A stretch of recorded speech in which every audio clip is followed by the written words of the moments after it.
வேலூர்ல நிர்வாகிகள் சந்திப்பு தமிழக வெற்றி கழகத்துடைய நிகழ்ச்சி நடக்கிறதுக்கு எந்த அளவுக்கு வேலூர் மக்கள் நிர்வாகிகள் நீங்களும் காத்துட்டு இருக்கீங்க? ரொம்ப ஆவலா வெயிட் பண்ணிட்டு இருக்கோம். அவருக்காக தான், தளபதிக்காக தான். அவர் எப்போ வருவாருன்னு சொல்லிட்டு நாங்கள் நேற்றுலேருந்து வந்து போயிட்டு இருக்கோம். அவருக்காக தான் ரொம்ப ஆவலா வெயிட் பண்ணிட்டு இருக்கோம் எல்லாரும். இப்போ எதனால இந்த அளவுக்கு ஒரு அவரை பார்க்கணுன்றதுனால தாங்க. அவர் வந்தால் எங்களுக்கு வந்து எல்லாமே நல்லபடியாக நடக்குன்ற ஒரு நம்பிக்கைனால தான். எங்கள் தளபதி வந்தால் தான். இதுக்கு முன்னாடி பொலிட்டிக்கல் பற்றி நம்மளுக்கு என்னன்னு தெரியாது. இப்போ அவர் வந்ததுனால தான் நம்ம அவருக்காக இறங்கி அவர் கூட நின்று சப்போர்ட் பண்ணி ஒர்க் பண்ணணும்னு அவருக்காக, அவர் ஒருத்தருக்காக மட்டும்தான் நாங்கள் இந்த அளவுக்கு வந்து நிற்கிறோம். நாங்கள் 2026 தேர்தலை நோக்கி தான் தமிழக நகர்ந்துட்டு இருக்கு. ஸோ இப்போ பல கட்சிகள் அவங்களுடைய கூட்டணிகளை அறிவிச்சிட்டாங்க, பல கட்சிகளை வேட்பாளர்கள் அறிவிச்சிட்டாங்க.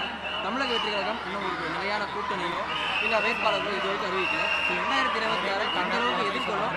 நீங்கள் எந்த அளவுக்கு தயாராக இருக்கீங்க? நாங்கள் வந்து தலைமை சொல்லுவாங்க, விரைவில் இல்லை, எங்கள் தலைமை சொல்லுவாங்க எல்லாம். நீங்கள் எந்த அளவுக்கு தயாராக இருக்கீங்க தேர்தல் எதிர்கொள்வது? நாங்கள் தயாராக தாங்க இருக்கோம். நாங்கள் ஒரு நாளாக தயாராக தான் இருந்துட்டு இருக்கோம். நாங்கள் எல்லாமே ரெடியாக தான் இருக்கோம். எது வேணாலும் நாங்கள் எந்த டைம் வேணாலும் இறங்கி ஒர்க் பண்ணவும் தயாராக இருக்கும் அவருக்காக.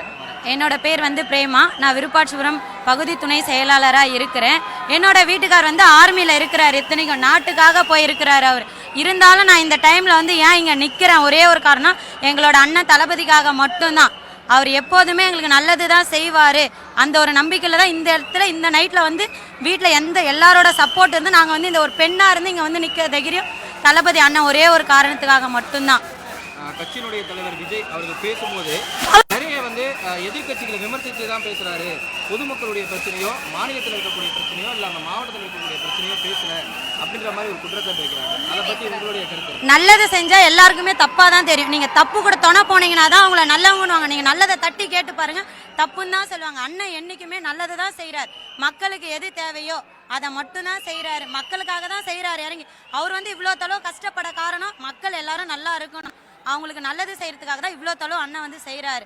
அதனால கோட்டை மாநகரத்தையே நாளைக்கு எதிர்பார்த்துன்னு இருக்குது, தங்கத்தேராக எதிர்பார்த்துன்னு இருக்கிறது அண்ணனோட வருகைக்காக மட்டும்தான். இப்போ வேலூர் மாவட்டத்தில் குறிப்பாக இங்கே இருக்கக்கூடிய மூத்த அமைச்சர் இருக்காரு, திமுக இருக்கக்கூடிய மூத்த அமைச்சர். இப்போ வேலூர் மக்கள் எந்த அளவுக்கு ஆதரவு கொடுக்க போறீங்க?